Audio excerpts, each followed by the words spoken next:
예배에는 두 가지 행동이 일어납니다. 첫째는 하나님께서 우리에게 보여주시는 계시가 있어요. Revelation, 하나님께서 우리에게 보여주시는 사랑, 하나님께서 보여주시는 말씀, 하나님께서 우리에게 들려주시는 뜻, 우리에게 보여주시는 하나님의 계시, 보여주심이 있고, 그 보여주시는 하나님의 은혜에 대해서 우리가 반응하는 게 있어요. 그래서 제가 배웠던 신학교에서 제가 존경하는 교수님이 예배는 R 스퀘어입니다. 그래서 Revelation and Response, 하나님께서 우리에게 보여주시고 우리가 그에게 응답하는 거죠. 사도 바울의 서신서는 그렇게 읽으면 도움이 돼요. 사도 바울은 하나님께서 우리를 위해서 무엇을 해주셨는가, 복음의 사건이에요. 하나님께서 우리를 위하여 어떤 일을 하셨는가, 이걸 들려줘요. 그러므로 우리는 어떻게 그에게 응답해야 하는가.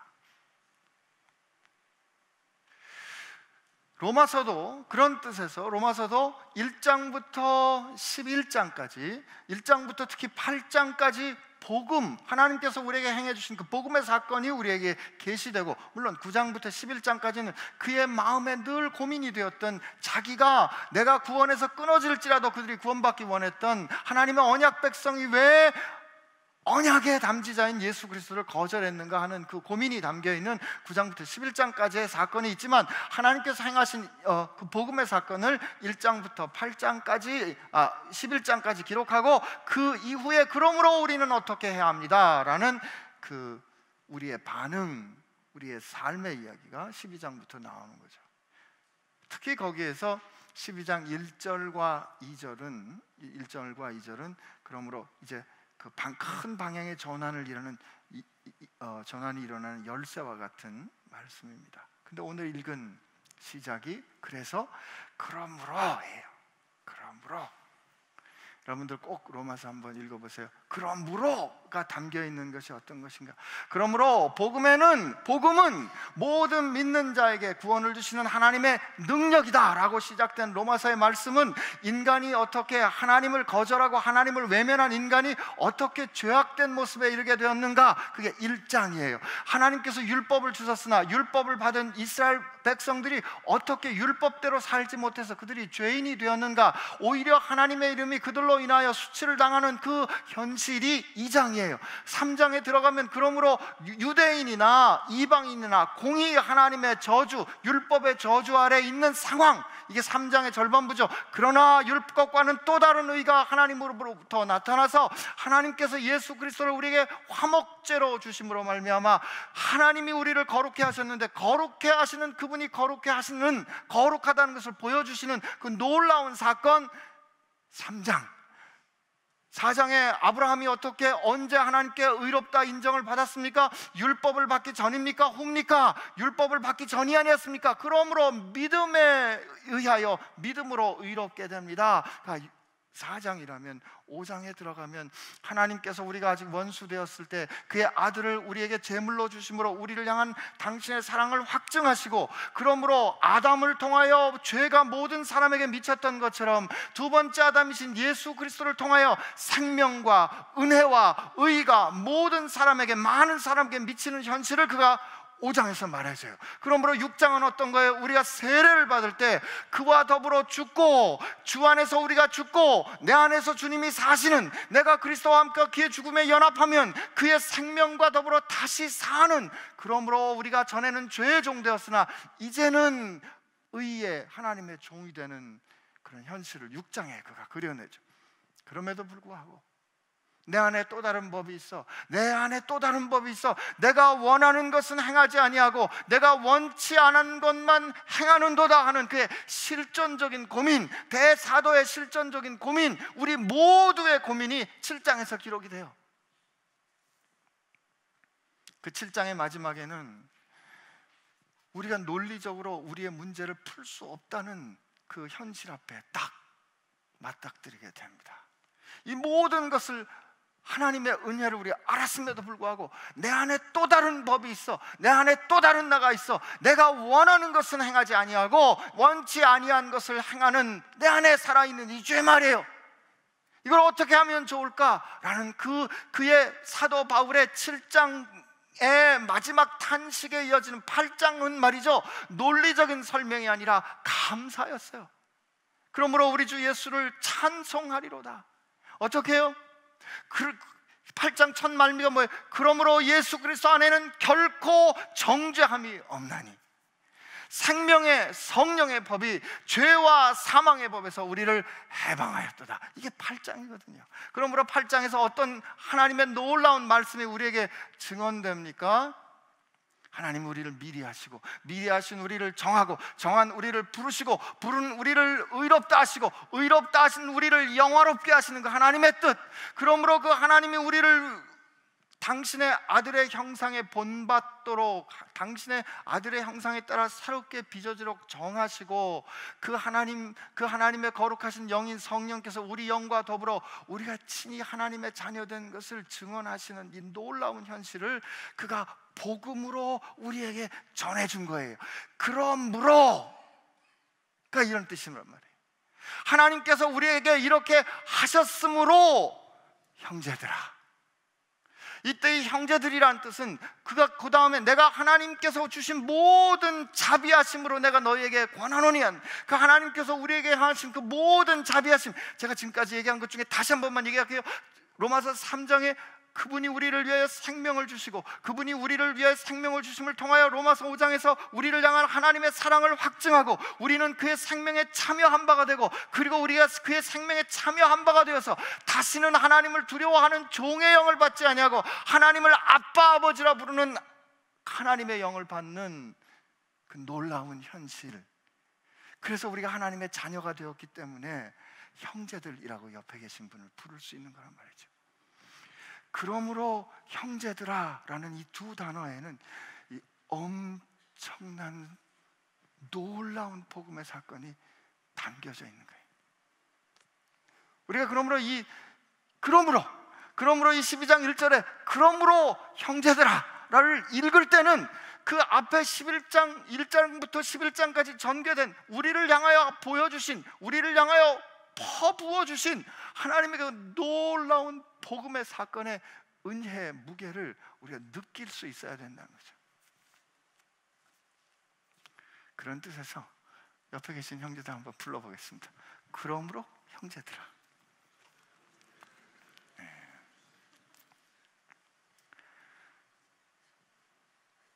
이런 식으로 우리 한번 탄식해 보겠습니다. 당신 때문에 하나님이 애 많이 쓰셨습니다. 시작.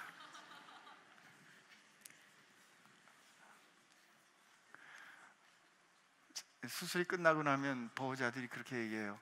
선생님 애 많이 쓰셨습니다. 그러나 우리는 우리 생명 주지 않았거든요. 그러나 하나님은 우리로 형제들아 라고 부를 수 있도록, 우리가 그분을 향하여 아버지라 부를 수 있도록 그분이 하신 수고, 그분이 우리에게 주신 은혜, 우리가 기억할 수 있어야 합니다. 그래서 내가 형제님이라고 부를 땐, 형제님이라고 부를 때마다 그게 기억할 수만 있다는 말이에요. 그걸 생각할 수만 있단 말이에요. 그것을 내 마음 가운데 가지고 올 수 있는 능력만 있다면 말이에요, 우리의 모든 관계는 사실 달라질 거예요. 그러므로 형제들아,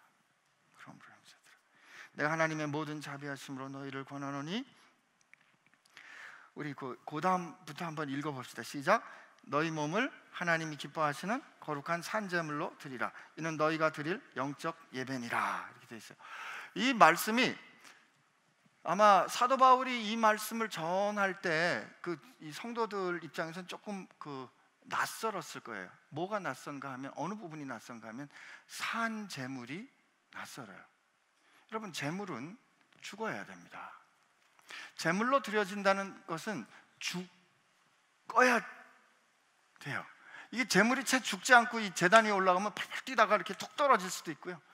제물은 하나님 앞에 완전히 죽어야 하나님 앞에 제물로 드려질 수 있어요. 그런데 말이에요,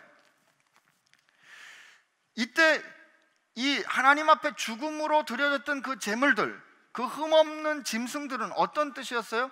우리가 하나님 앞에 범죄했음으로 말미암아 우리의 범죄함으로 인하여 하나님과 우리의 관계가 깨어졌는데, 하나님과 우리의 관계를 회복하기 위하여, 화목하기 위하여 우리가 죽어야 할 자리에 그 짐승들이 죽는 거예요. 그죠? 그 짐승들이 죽는 그들에게 우리의 죄를 고백함으로, 안수하고 고백함으로 우리의 죄가 전가되는 거거든요.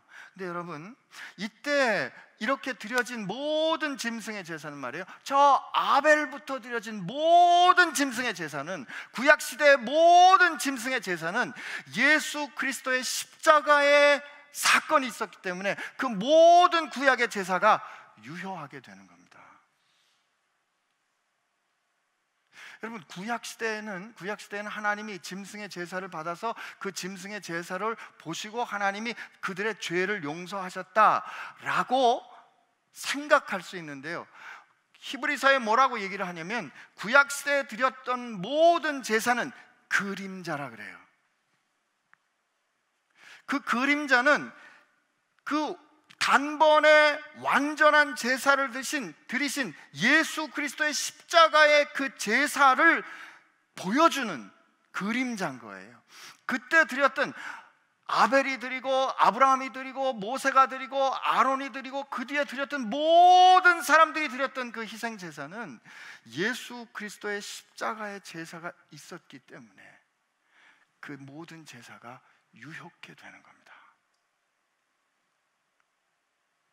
그래서 모든 구원받는 자는 예수 그리스도를 통해서 하나님 앞에 갈 수 있는 거예요. 아브라함도, 모세도, 다윗도, 사무엘도. 근데 여러분, 근데 예수님께서 단번에 완전한 제사를 하나님 앞에 드리셨어요. 그러므로 더 이상 죽음을 통해서 하나님 앞에 드려지는 제사는 필요치 않게 된 거예요.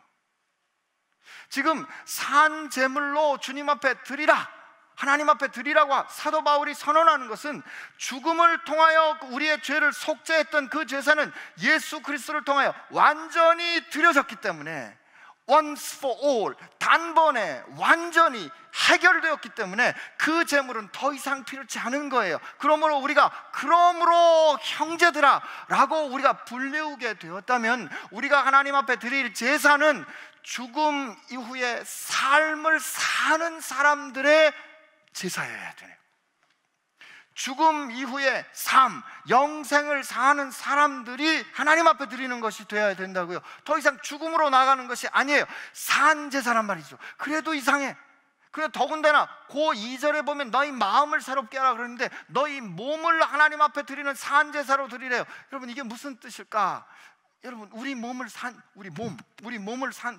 제사로 드리래요. 손을 어떻게 산 제사로 드릴까? 이걸 하나님 앞에 드리려면 잘라서 드릴까? 자르면 죽잖아요. 이게 산 제사로 하나님 앞에 어떻게 내 손을 드릴 수 있을까? 어떻게 산 제사로 내 발을 하나님 앞에 드릴 수 있을까? 내 눈을 어떻게 하나님 앞에 산 제사로 드릴 수 있을까? 내 입을, 내 귀를 어떻게 하나님 앞에 산 제사로 드릴 수 있을까? 여러분, 이게 그 다음에 뭐라고 되어 있냐면, 이것이 하나님이 기뻐하시고 거룩한 산 제물로 드리는데 이게 너희가 드릴 영적 예배니라 라고 설명해요. 이때 너희가 드릴 영적 예배라고 번역되어 있는 이 말은 다른 번역들로 보면 a reasonable service 혹은 logical service 이런 뜻이에요. 이때 나왔던 영적이라는 말이 거룩하다는 뜻도 있지만 합당한 이런 뜻도 있고, 그 다음에 뒤에 나오는 이 예배라고 번역된 이 그릭 단어는 뭐냐면 service라고 번역되기도 해요. 그래서 우리가 예배를 service라고 하는 거예요. 이 말은 무슨 뜻이냐면 1장부터 11장까지 하나님께서 우리에게 행하신 그런 모든 것을 우리가 생각할 때, 그러므로 우리 몸을 하나님께 의의 병기로 드리는 것이 마땅히 해야 될 우리의 일인 거예요.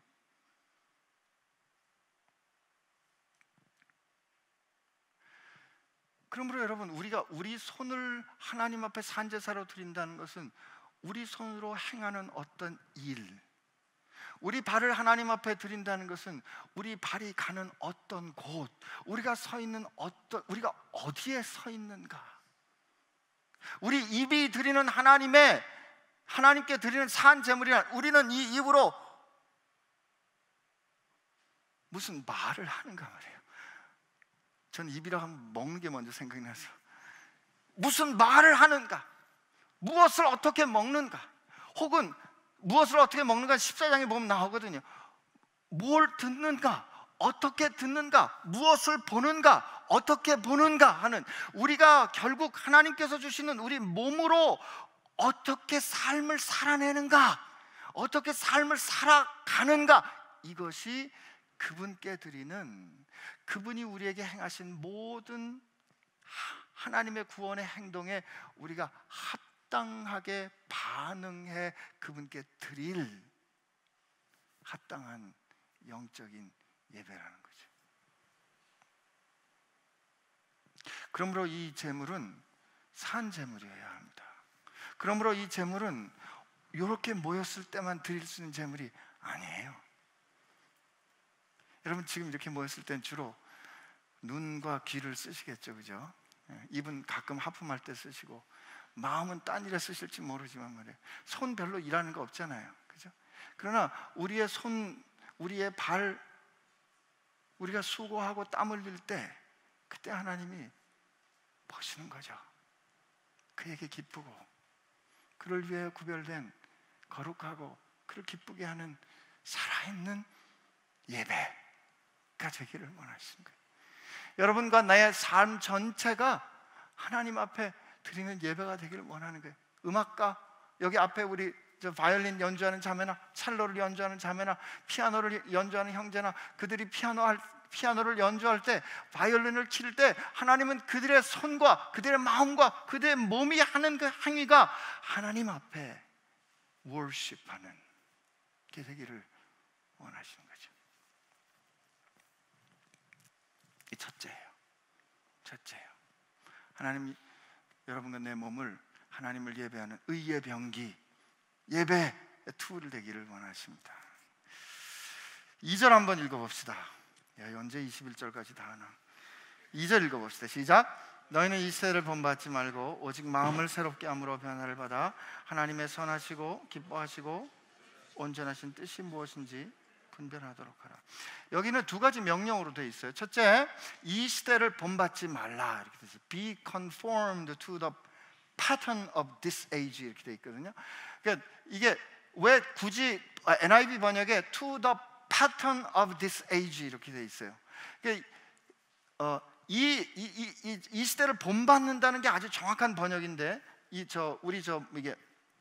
어떤 형태를, 어떤 모양을 만들 때 그 모양을 뜨는 틀 있잖아요. 틀에 이걸 부어가지고 그 똑같은 거로 찍어내는, 이런, 지금 여기서 두 번째는 마음인데, 여러분, 이 시대 정신, 이 시대 사람들이 생각하는, 그 사람들이 생각하는 사유의 방식대로 여러분 그걸 그냥 정신없이 닮아가면 안 됩니다 하는 뜻이에요. 그러면 그 다음에 명령은 뭐냐면, 이 시대와 함께 무조건 conformed, 그 모양 그 꼴대로 가지 말고 변화되라 그래요. Be transformed. 여러분의 마음을 새롭게 함으로 변화되라 그래요. 근데 여러분의 그 마음이 새롭게 함으로 변화되는 것은 어떻게 알 수 있냐면, 우리의 마음이 지금 이렇게 생각하고 이렇게 결정하는 것이 과연 하나님이 기뻐하시고, 그 다음에 거기 뭐라고요? 하나님의 선하시고, 하나님 보시기에 옳고, 하나님이 기뻐하시고, 그 다음에 온전하다는 것은 하나님의 그 뜻이 온전히 성취되는 그런 일인가를 테스트해봄으로, 혹은 테스트할 수 있도록 여러분들의 마음을 바꾸어 새롭게 하여 변화되라는 겁니다. 여러분, 이게 우리 세계관의 문제예요. 저는 이렇게 변화되는 거에 가장 대표적인 예가 누가복음 19장의 삭개오입니다. 여러분, 삭개오는 세리장이었어요. 삭개오는 세리장이었기 때문에 민족들로부터 배반자 노릇을 당했어요. 일제 앞잡이 같은 거예요. 수전노예요. 돈밖에 몰랐다고요. 명예도 없어요. 가족들로, 자기 동족들로부터 그가 내쳐졌거든요. 그가 가지고 있는 유일한 가치, 그에게 가장 중요한 것은 돈이라고요. 돈. 자기에게 가진 어떤 힘을 통해서 돈을 얻는 게 그의 목적과 삶의 의미요, 힘이었다고요. 근데 예수께서 그의 집에 이르러, 예수께서 그와 함께 유할 때 그 삭개오가 일어나서 뭐라고? 주여 보시옵소서, 내가 가진 것의 절반을 나누어 가난한 사람에게 주겠습니다. 교회에 내겠다는 거 아니었어요. 절반을 나누어 가난한 사람에게 주겠습니다. 그리고 내가 네게서 빼앗은 것이 있으면 그에게 4배나 갚겠습니다. 보통 율법은 누구에게 빼앗은 것이 있으면 그에게 원금을 갚고 0.25% 4분의 1을 더하여 주는 건데 그는 4배를 갚겠다 그래요. 여러분, 이게 생각이 뒤집어져도, 생각과 가치가 전복돼도 보통 바뀐 게, 보통 전복된 게 아니라고요. 이게 구원된 거예요. 이 집에 구원이 이르렀다 주님이 선언하실 때 그는 그 돈을 회당에 내겠습니다, 그 돈을 랍비에게 바치겠습니다, 이렇게 하지 않았어요. 주변에 가난한 필요를 채우는 것에 자기에게 중요한 것을 나누겠다 그랬거든요. 그전엔 그게 안 보였다는 뜻이에요. 그 주변에 그렇게 가난한 사람이 많이 있어도 안 보였다고요. 혹 보였어도 그보다 내가 움켜쥐는 게 더 중요했어요. 그런데 지금은 뚝 하고 나눌 수 있는 변화.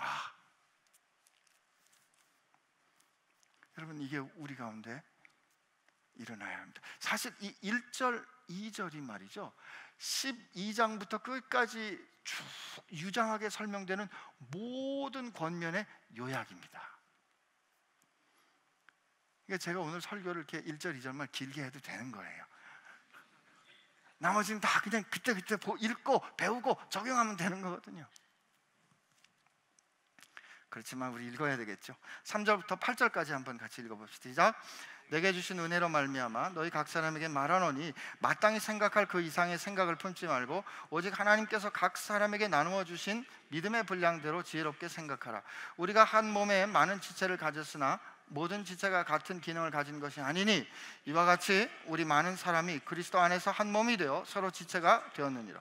우리에게 주신 은혜대로 받은 은사가 각각 다르니 혹 예언이면 믿음의 분수대로, 혹 섬기는 일이면 섬기는 일로, 혹 가르치는 자면 가르치는 일로, 혹 위로하는 자면 위로하는 일로, 구제하는 자는 성실함으로, 다스리는 자는 부지런함으로, 긍휼을 베푸는 자는 즐거움으로 할 것이니라.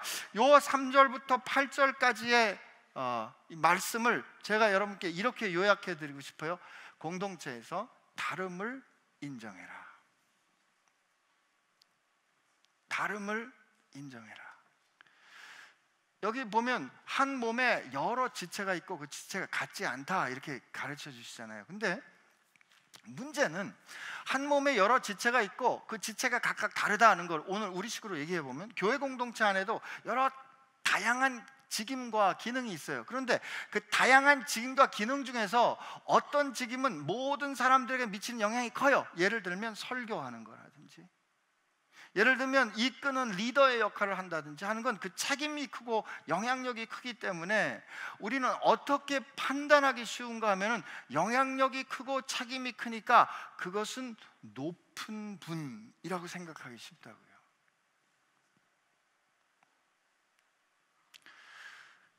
그게 그냥 왜냐면 세상에서 그렇게 사니까 말이에요.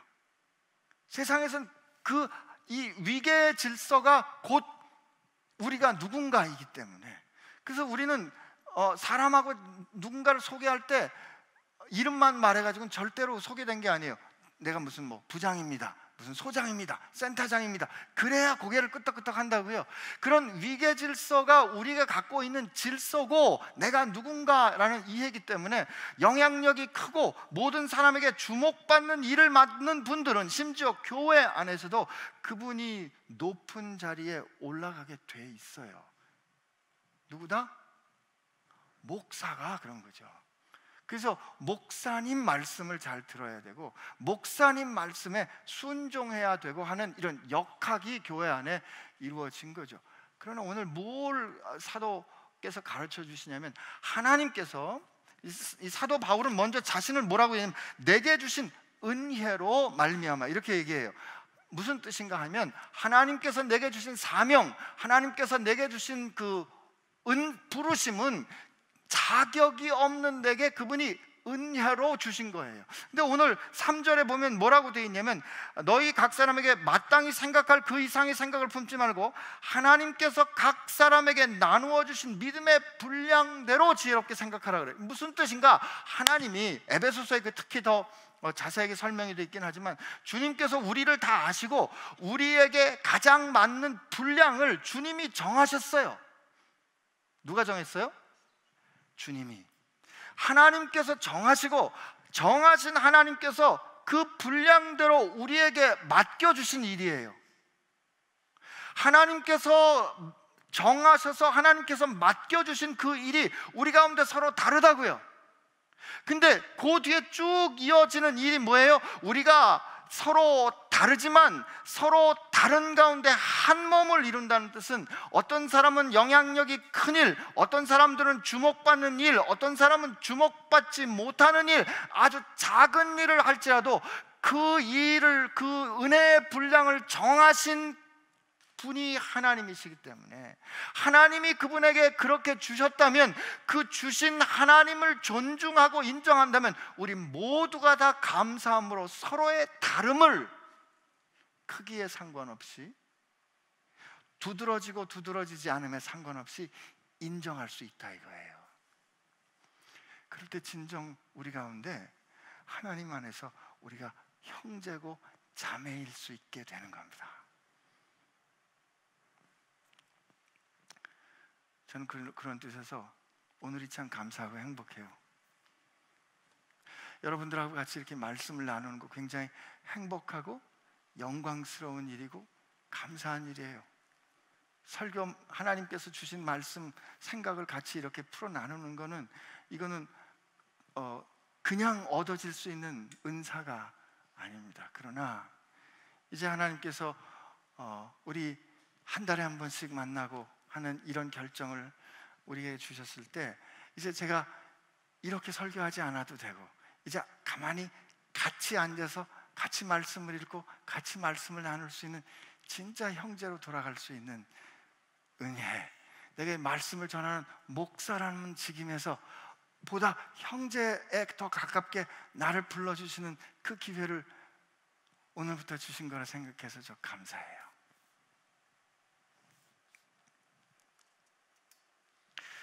여러분, 우리 교회 공동체 안에 서로의 다름을 인정할 수 있어야 합니다. 어떻게?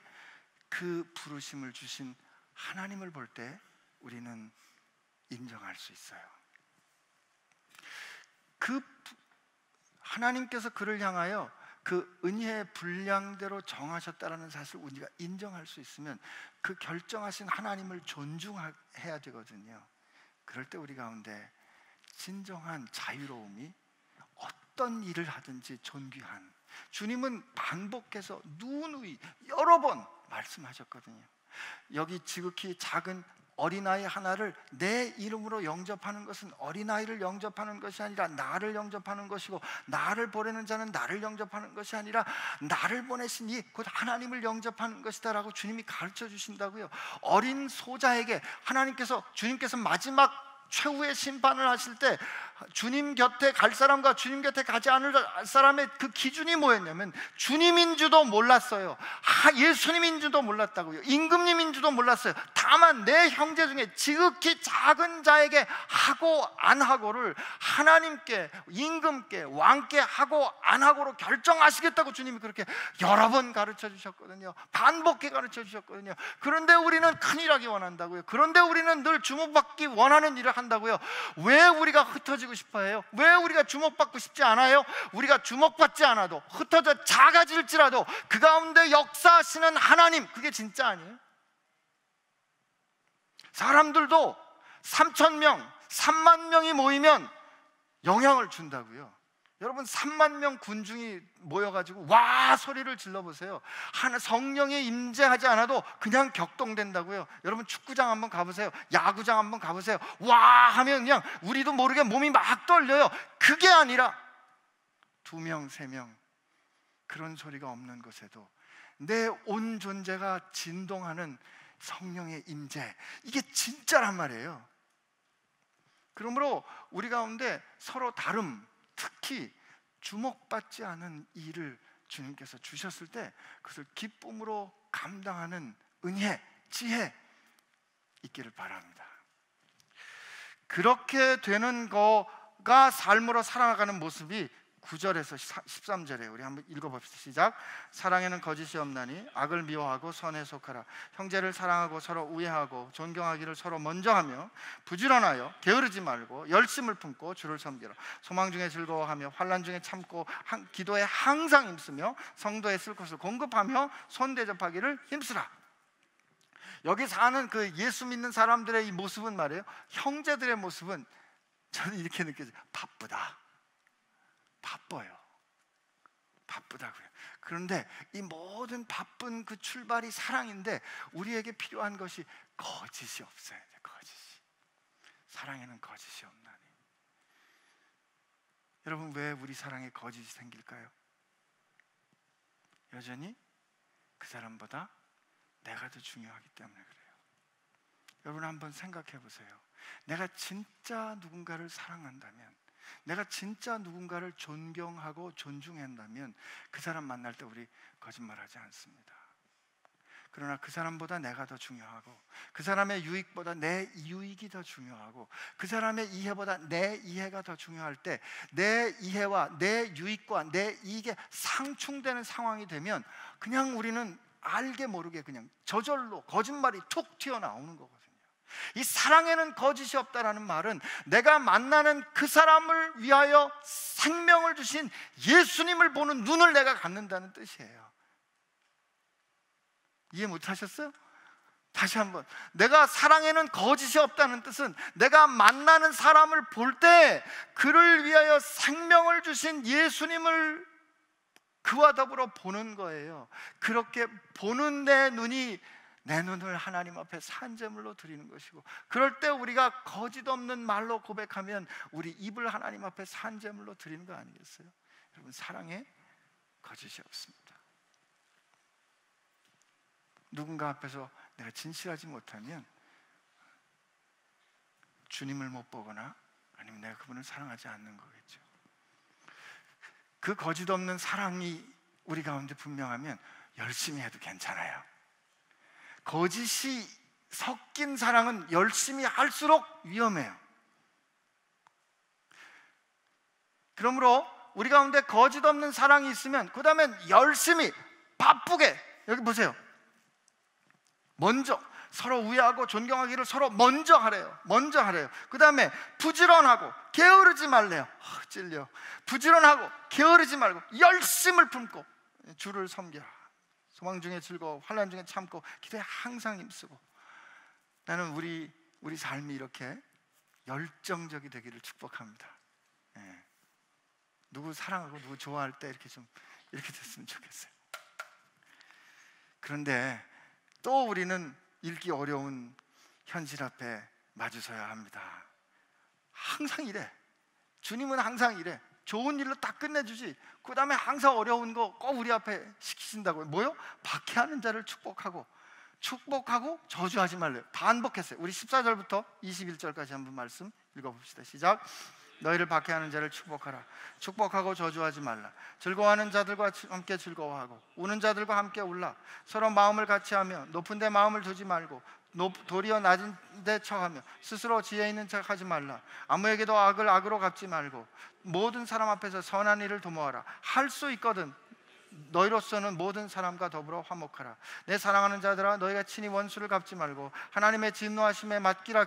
기록하였을 때 원수 갚는 것은 내게 있으니 내가 갚으리라고 주께서 말씀하시느니라. 내 원수가 줄이거든 먹이고 목마르거든 마시게 해라. 그리하면 내가 숯불을 그 머리에 쌓아 놓으리라. 악에게 지지 말고 손으로 악을 이기라. 주님, 난 못해요 이거.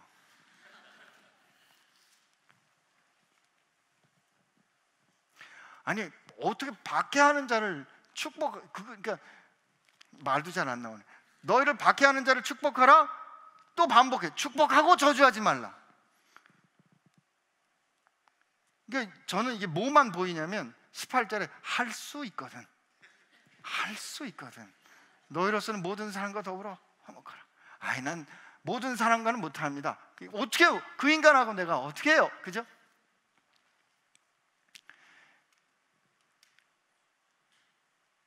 그래서 주님이 우리에게 가르쳐 주신 거예요. 그러니까 우리가 원수 있잖아요. 원수. 어쩌면 우리 주변에 사람 보면 나를 미워하고 나를 욕하고 나를 비난하는 걸 역사적 사명으로 생각하고 사는 사람이 있나 몰라. 어쩌면 그 열심히 식지도 않아요. 야, 정말 그렇게 정말 주야로 미워할 수 있어요? 그런 사람하고 화목하라는 거예요. 화목하라고. 힘들죠, 그죠? 여러분, 이때 화목은 영혼도 원칙도 없이 갈등을 피하라는 뜻이 아닙니다. 하나님 우리랑 화목하시기 위해서 죄를 그냥 죄 없다고 안 하셨어요. 주님은 우리와 하나님이 화목되게 하기 위해서 그 죄의 결과가 사망인 것을 주님께서 완전히 수치를 당하심으로 드러내셨다고요. 갈등이, 이런 갈등이 없어요. 여러분, 누군가 화목하라는 뜻은 그와 갈등을 피하고 그냥 속은 꿀탕을 하면서 겉으로 괜찮은 척 해라, 이런 뜻이 아니라고요. 영혼도 원칙도 없이 예할 일에 예하지도 못하면서 아니오할 일에 아니오하지도 못하면서 그냥 호호호호 하는 게 아니에요. 이건 화목이 아니라고요. 그러면 뭐가 화목인가? 저는 주님께서 하신 말씀, 내 원수가 줄이거든 먹이고 목마르거든 마시게 하라, 이게 화목이에요. 제가 이렇게 말씀드리면 저자가 조금 전에 못하겠다 그러면서 자기가 못할 일을 한다고 그렇게 생각하실 수 있는데, 여러분, 이때 내 원수가 목마르거든 마시게 하고 줄이거든 먹이게 하라는 뜻은 이렇게 봐야 할 겁니다. 여러분, 우리가 원수 있잖아요. 원수 있잖아요. 원수가 나하고 상관없이 그냥 관계를 딱 끊어내는 사람이면, 안 봐도 되는 사람이면 우리 별로 괴롭지 않아요. 그잖아요. 안 보면 그만 아니에요, 그죠? 근데 우리를 괴롭게 하는 진짜 원수는 뭐예요? 피할 수 없이 매일 부딪히면서 매일 상처를 받아야 돼. 그 원수를 어떻게 우리가 다룰 수 있을까? 근데 주님께서 뭐라고 말해요? 그 원수하고, 말이라도 이렇게 하기 시원하네. 그 원수하고 내가 일을 같이 해야 된단 말이에요. 근데 그 원수가, 주님 뭐라고 말해요? 이 원수가 줄이거든 마시게 하고 목마르거든 먹이라. 마시게 하고 줄이거든 먹이라. 원수는 주고 싶지 않으니까 말도 잘 안 돼, 그죠? 이 무슨 뜻인가? 이 원수하고 내가 같이 일을 해야 된다 그러면, 같이 지내야 한다 그러면, 우리 가운데 이와 더불어 내가 함께 도모해야 되는 어떤 일이 있잖아요. 이와 더불어서 내가 함께 지내야 되는 상황이 있잖아요. 이와 더불어서 내가 함께 가야만 되는 어딘가가 있잖아요. 그죠? 그 어딘가, 그 일, 그 상황, 그 직장 가운데 내가 드러내야 될 하나님의 뜻이 무엇인가?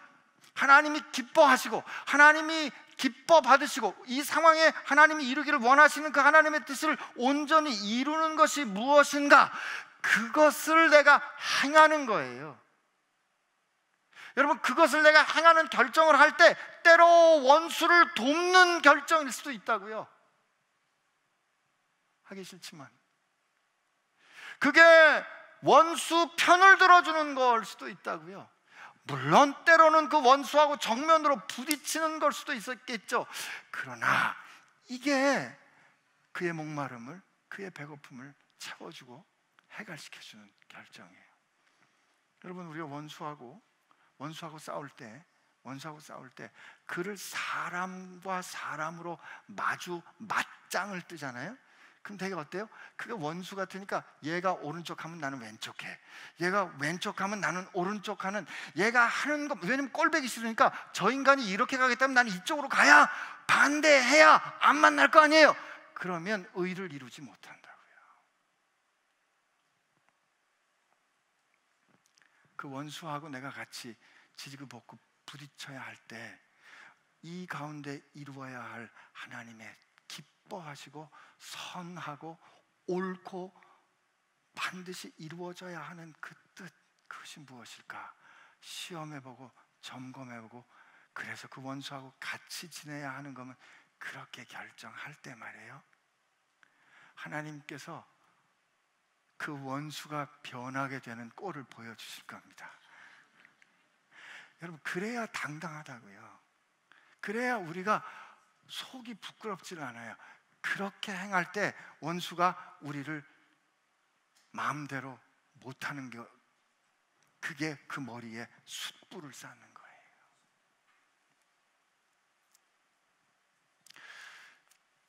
여러분, 힘들고 어려운 상황이 있을 때 힘들고 어렵게 하는 그 사람을 보지 마시고 그와 더불어 이루어야 될 하나님의 뜻을 보시기를 축복합니다.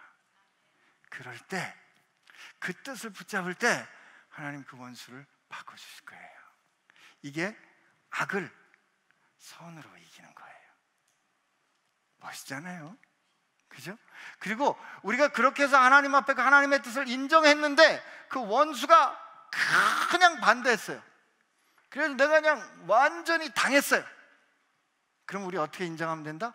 그 원수한테 완전히 당함으로 나는 하나님의 뜻이 이거다 라고 증언했잖아요. 원수가 미워서 원수에 반대하는 뜻을 한 게 아니고 하나님 앞에서 이것이 하나님의 뜻입니다 라고 말했기 때문에 그 원수가 그거를 그냥 반대하면 그냥 반대하느라고 내가 한 말을 계속 원수가 떠들고 다닐 거거든요. 여러분, 그게 어떻게 역동할지 모릅니다. 이 신비가 여러분에게 있기를 바랍니다. 이럴 때 그 사람 달리 볼 수 있고요. 이럴 때 그 사람, 주님이 나를 보셨듯이 우리도 그 사람 볼 수 있어요. 우리가 이럴 때 우리 마음과 사람을 대하는 태도가 바뀔 거라고 생각합니다. 정리해야 될 것 같은데요. 여러분, 하나님께서 지금 그러므로 형제들아 할 때 그 놀라운 복음의 사건 있잖아요. 우리에게 어떻게 하나님 앞에 산 제물이 되는가 가르쳐 주셨고, 우리가 어떻게 우리 마음을 새롭게 해야 되는가 여러분하고 같이 좀 생각해 봤어요. 그럴 때 우리 가운데, 우리 함께 살아가는 우리 가운데 서로 다름을 인정하되 서로 다른 우리 가운데 모두가 같이 품어야 되는 예수 그리스도의 마음이 오늘 14절 이후에 이 마음일 거예요. 그 다름을 극복할 수 있는 지혜 주님께서 가르쳐 주셨어요. 마지막으로 정리할 때 우리 가운데 있는 아주 놓치기 쉬운 아주 부끄러운 모습 여러분하고 마지막으로 확인하고 제가 오늘 말씀 정리하고 싶은데, 오늘 읽은 말씀 중에 참 감동적인 말씀이 즐거워하는 자들과 함께 즐거워하고 우는 자들과 함께 울라, 이런 말씀이 있어요. 질문, 어느 게 더 쉬울까요? 어느 게 더 쉬울까요? 우리 한번 손들어 볼까요? 우리 이제 오늘 지나면 4월 21일 날 만나야 되거든요.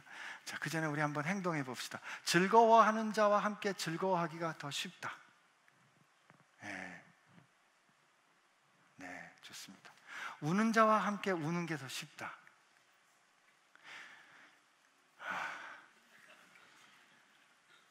두 번째가 조금 더 많은데, 제가 한숨 쉰 이유는 대답 안 하는 사람들 때문에요.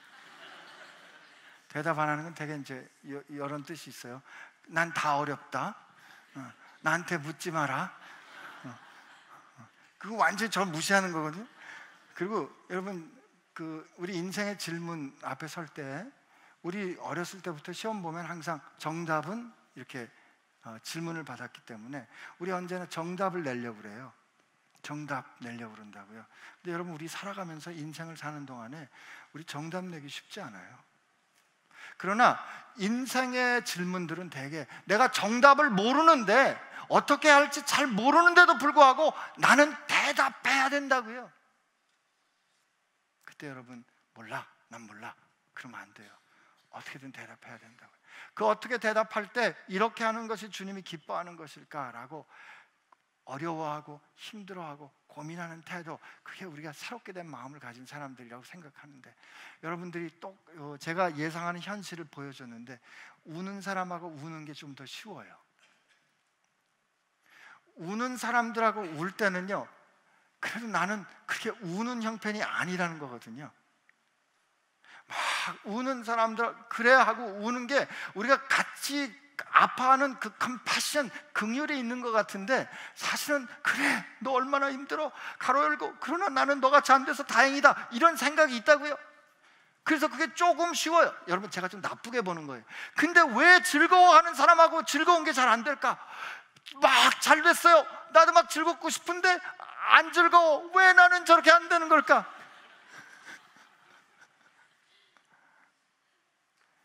여러분, 진짜 우리 마음이 새롭게 되면요, 즐거워하는 사람들하고 즐거워하게 되기를 바랍니다. 진짜 잘된 일이 있으면 여러분들이 진짜 마음 깊은 곳에서 몸이 푹 떨리면서 기뻐할 때 그게 뭐다? 성령 충만이에요. 그런 태도 우리 가운데 가질 때 진짜 사람들이 우리 가운데서 우리 만날 때마다 그냥 살 것 같을 거라고. 그냥 쟤만 오면 그냥 살 것 같아. 그냥 숨 답답하다가도 숨 쉴 것 같은 거죠. 그래서 사도 바울이 즐거워하는 자하고 즐거워하고가 먼저 나오는 거예요. 난 여러분들이 흩어져 사는 동안에 즐거워하는 자들하고 충만하게 즐겁게 되기를 바랍니다. 그리고 우는 사람들하고 같이 울어주세요. 괜히 설명하지 말고, 너 잘못해서 그래 라고 해석해 주지 말고 그냥 울기만 하세요. 여기 보면 우는 자들과 함께 울라 그랬지, 우는 자들에게 왜 그랬는지 설명하라고 안 그랬잖아요. 제발 부탁인데 설명하지 말고 울기만 하세요. 그러면 하나님이 설명해 주실 거예요. 나는 이제 우리가 흩어져서 지낼 텐데, 흩어져 지내는 동안에 여기서 모이는 것만이 영적인 예배가 아니라면 우리 흩어져 사는 모든 동안에 우리 손과 우리 발과 우리 입과 우리 귀와 우리의 눈이 주님 앞에 온전히 드려지는 산제물로 그분을 기뻐 영광 돌리게 되기를 축복합니다. 그래서 오늘 이 찬양 했으면 좋겠는데요, 아주 오래된 찬양이에요. 아마 여러분들 잘 모르실지도 모르겠어요. 저같이 모태신앙과 목사 아들은 아는 찬양인데 여러분들 아실까? 근데 오늘 우리 상황에 딱 맞는 찬양이라 이 찬양 한번 해보겠어요. 제목은 우리 다시 만날 때까지예요. 아시는 분 계세요? 이건 조금 신나게 불러도 돼요. 조금 더 빨리.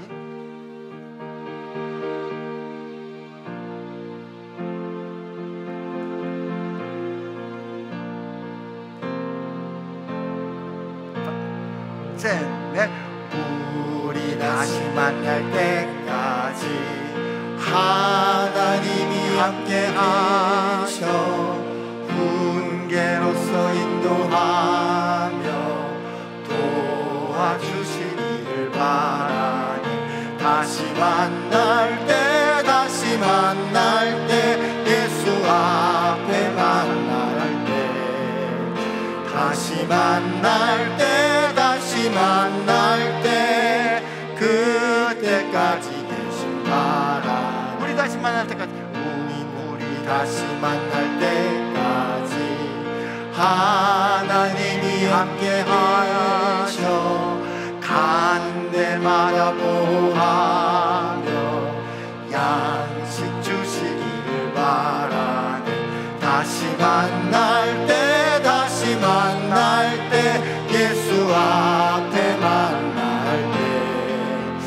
다시 만날 때, 다시 만날 때, 그때까지 계신 바라. 우리 다시 만날 때까지 하나님이 함께 계셔 위태한 일 명쾌하고 들어주시기를 바라네. 다시 만날 때, 다시 만날 때, 예수 앞에 만날 때, 다시 만날 때, 다시 만날 때, 그때까지 계신 바라. 마지막 절에요. 우리 다시 만날 때까지 하나님이 함께 계셔 사망 권세인 이도록 지켜주시기를 바라네. 다시 만날 때, 다시 만날 때, 예수 앞에 만날 때, 다시 만날 때 다시 만날 때 그때까지 네 순간에. 찬송 하나 더 하겠습니다. 이 찬송은 옆에 계신 분 우리 축복하는 찬송인데, 너 어디 가든 순정하라, 너 어디 있든지 충성하라. 우리 한 달 뒤에 다시 만날 건데, 물론 공동체로 만나겠지만 우리 서로 이렇게 축복하는 시간 가졌으면 좋겠어요. 옆에 있는 분들 일어나면서 너 어디 가든지, 너 어디 가든지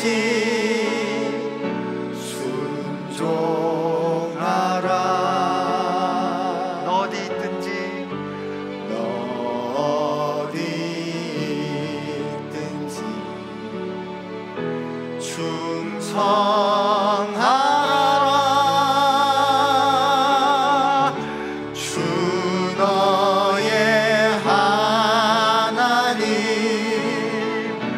왕 되신 주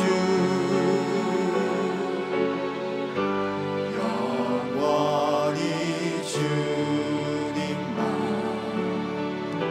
찬양하라. 우리 같이 기도하겠습니다.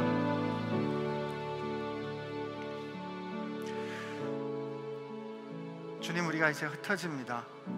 어디에 있든지 어딜 가든지 내 손과 발 주님 손 발 되게 해주시고, 내 눈과 귀 주님 눈 귀 되게 해주시고, 내 입 성령님의 입 되게 해주시고, 내 심장 내 가슴 주님의 심장과 주님 가슴 되게 하여 주옵소서.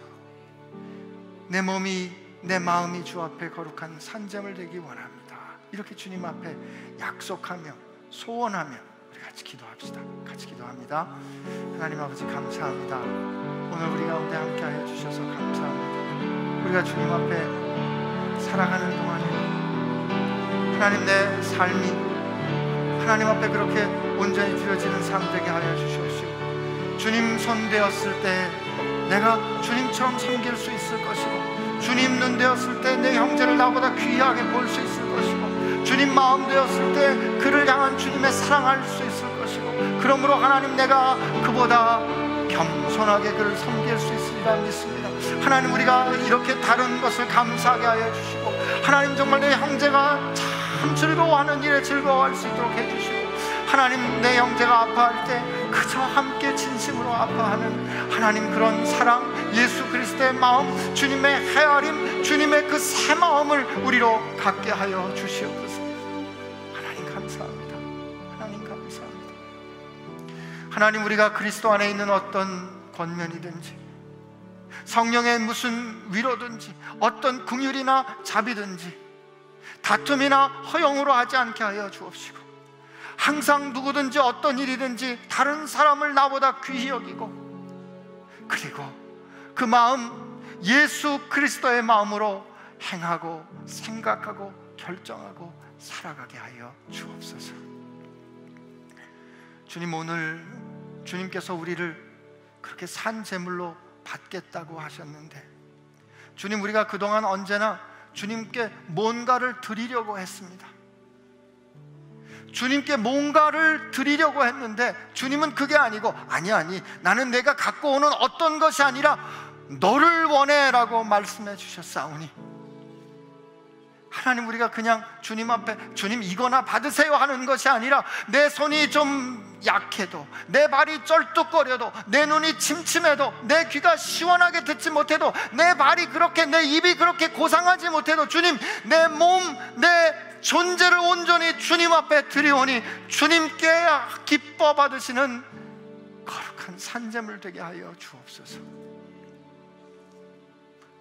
우리 능력으로 될 수 없는 것 아오니 성령님, 우리를 거룩하게 하여 주시어서 우리로 의의 병기가 되어 하나님의 거룩한 뜻 이뤄내게 하여 주옵소서.